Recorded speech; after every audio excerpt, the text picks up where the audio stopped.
Hello everybody, welcome to our channel. Everybody say hi, everybody say bye.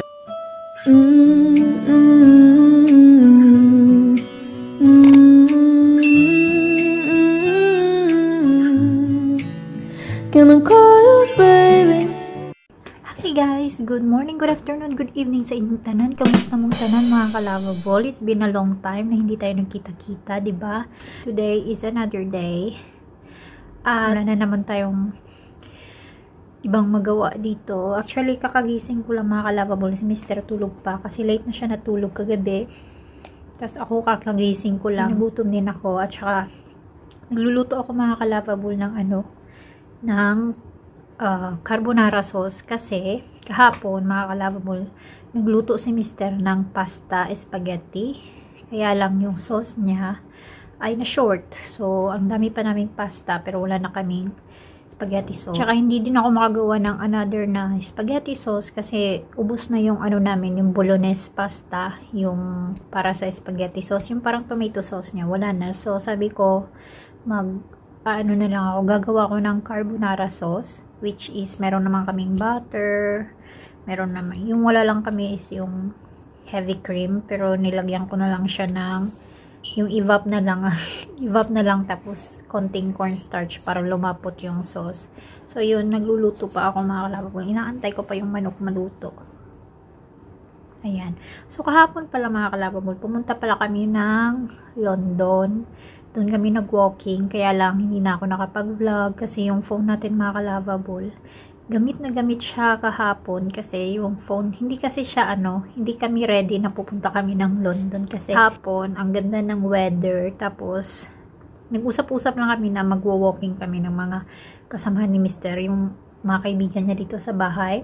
So, nag-usap kami na mag-walking lang, tapos ayun, kasi maganda ang weather kahapon. Kaya lang, merong isang sa friend niya na nag-aya na pupunta daw ng London. Tapos yung phone ni Mr. ay hindi naka-charge. Kaya ayan, yung phone ko yung gamit na gamit kahapon. Kailangan pa namin ng map kasi ginamit namin yung phone ko for GPS ba, para papunta dun sa London. So, hindi tayo nakapag-vlog. Pero meron akong mga konting clip. Papakita ko na lang dito mga ka-lovable. Konti lang talaga kasi hindi tayo nakapag-vlog doon. Papakita ko na lang.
Thanks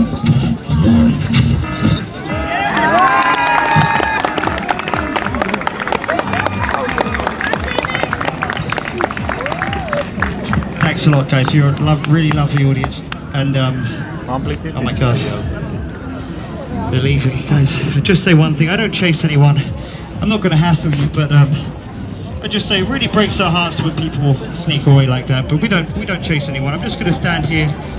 In fact, I'll leave the box just here, and have a lovely day, everyone. Thanks. The exit's over here. So, ayan mga kalabol, kita nyo, ang daming tao talaga kahapon. Sobrang ganda ng weather kahapon, as in mainit. As in parang summer na, pero spring pa lang dito mga kalabol. Today din, maganda din yung weather today. Ayan, medyo sunny siya. Kaya lang, may work kasi, kaya wala tayong ganap today. And, ano pa. So, kahapon, ang daming tao talaga mga kalabol sa London, as in. Parang walang parang walang COVID, as in hindi uso ang COVID dito. Parang sa news mo lang talaga siya sa news mo lang siya maririnig yung COVID dito, tsaka sa mga shops, kasi yung mga shops dito hindi ka pwedeng pumasok na walang face mask. Pero pag nandito ka sa labas, hindi mo makikita yung mga tao na naka face mask. Wala. Kung pupunta ka kahit saan na outdoor, wala. Hindi nakamas yung mga tao dito, as in nakitigas ng mga ulo, kasama na kami doon mga kalabol. Yun, kami ng London Bridge, ang ganda talaga doon mga kalabol, especially ang ganda ng weather kahapon.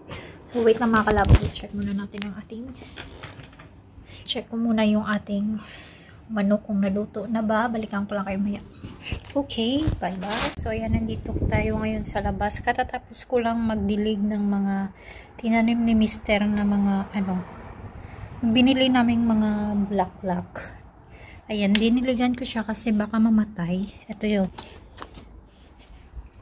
Ayan, andyan na, ewan ko kung mabubuhay pa ba yan. Pero, at least, diba, nabubuhay na siya, mga kalabol. Ayan, ito medyo parang kasi, ewan ko kung mabubuhay ito. Pero yung iba, andun na siya.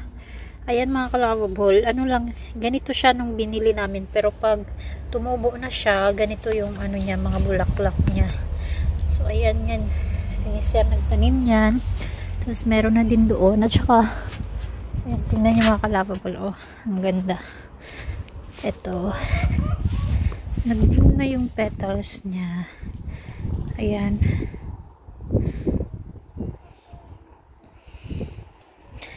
Yan, ang ganda niya mga kalabol. Promise. At saka tingnan nyo din ito mga kalabol, itong ginawa ni Mister. Ayan. Inayos nyo itong lalagyan ng batawag nito, yung dadapuan ng mga ibon. Tapos nilagyan niya ng pagkain. Minsan, dumadapo dito yung mga ibon at saka kumakain. Ayan, nilagyan niya ng ganito. Yung box para nakaupo siya dyan. Kung gusto niya magmumuni-muni. Tapos yung upuan, ayan, mainit kasi. Ayan, tapos ito na yung binili niya din mga kalabol. Ito, ilaw paggabi. Tapos ayan pa pala mga kalabol, tinanim niya din yan. Tapos ayun, tinayo niya. Tingnan niyo. Ito mga kalabol, na to, nakita niya lang to dyan sa gilid-gilid. Nung naglinis siya, nakita niya, kaya tinayo niya yan dyan. Nilagyan niya ng ganito. Yan yung mga pinagkakaabalahan ni Mister mga kalabol pag wala siyang trabaho. Siya malamig. Pasok tayo. So, ayan. Ganda na ng ating Tapos mga kalabol, a week ago ata, na kami dyan. Yung, tawag nun? Mower ba? Minower na namin yung mga grass. Pero ngayon, tingnan nyo, humahaba na naman siya. Kaya siguro, ewan ko, siguro sa off ni Mister. Anuhin niya na naman yan. Mahangin na masyado. Tsaka pala, kailangan natin gumabas. Nakalimutan ko tuloy ng oras na. Ayan. Kailangan natin lumabas mga kalabol. Ito.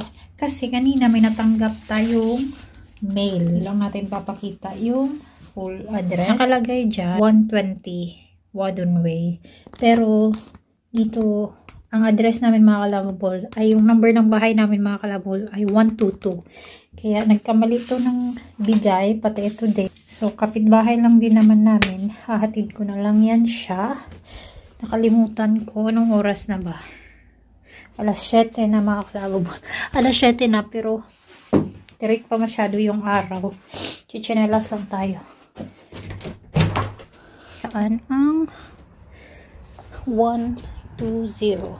Huwag natin ilak kasi wala tayong susi. Ayan, 122 ang house number namin. Tapos ito siya ay, itong mail na to ay 120. Ayan, kapitbahay lang pala namin mga kalababol. Lagay na lang natin dyan sa kanilang ano. Kamali. Ayan, ihulog natin sa kanilang ano.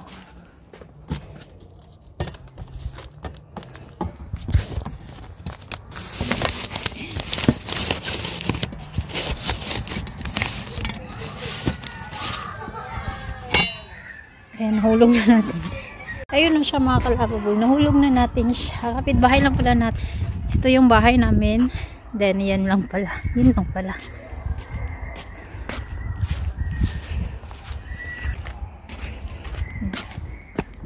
Yan, balik na tayo dito sa loob. Kasi medyo mahangin sa labas. Ay, nako.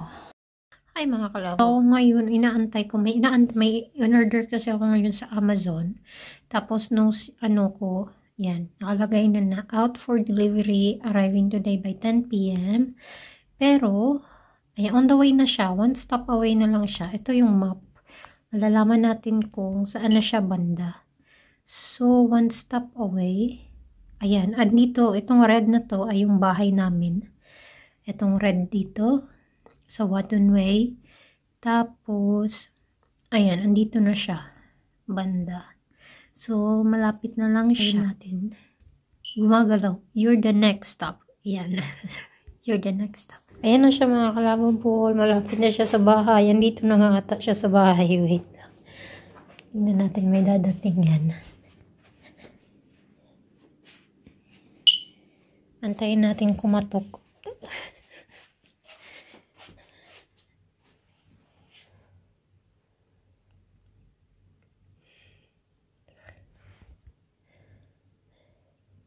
Ayan na.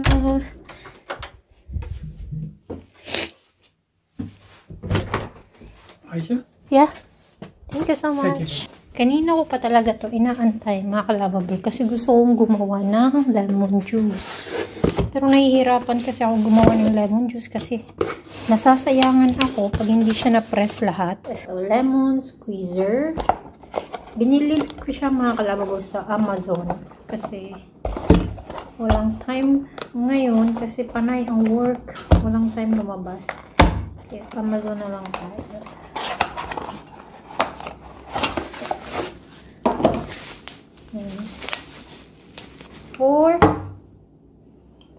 It's for ice cream.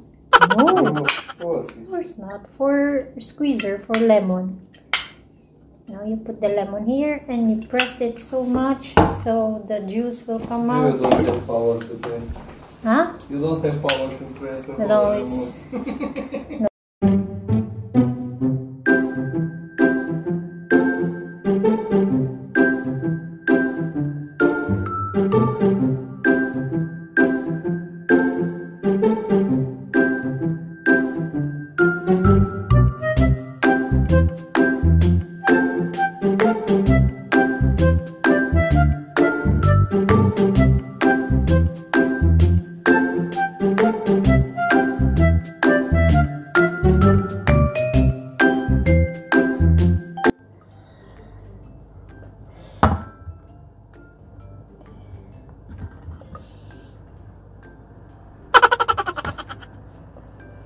Tama ba ito mga kalababol? First time kong gumamit nito.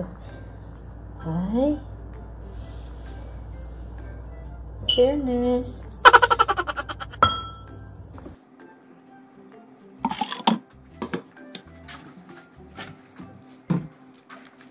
Ito mga kalababol. Ito, fruit sugar. Ito sabi ni Mr.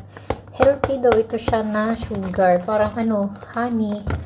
Ayan, kasi yung mga sugar namin, pinamigay niya mga kalababol kasi ano daw yun. Sobrang ano, basta hindi ko alam kung paano siya ma-explain kasi sugar. Parang siyang ano, healthy na sugar. Pure fructose. Ayan. Fructose is naturally occurring sugar found in honey, fruits, and most vegetables. Fructose can be used in cooking, drinks, desserts, and preserves in place of ordinary sugar as a result of fewer calories. Ayan mga kalababol, mas healthy siya. Hindi ganon ka taas yung calories niya. Kaya ito yung ginagamit namin na sugar. Para siyang puting sugar lang din. Hindi na kami gumagamit ng normal na sugar.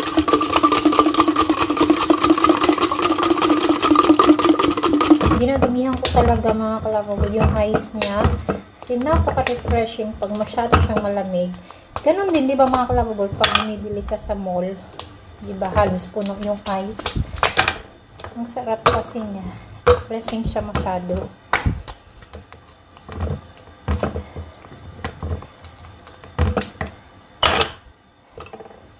Ang hirap kasi talaga kunin dito yung pang ice ito ba.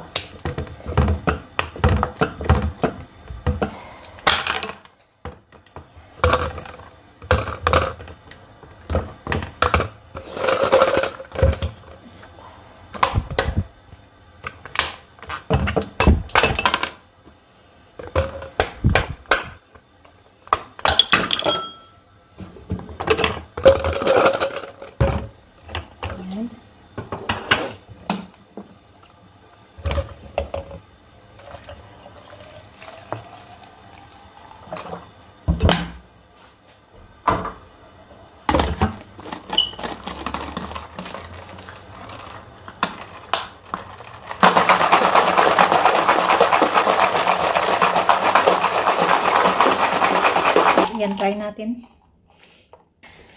Ang sarap, as in, grabe.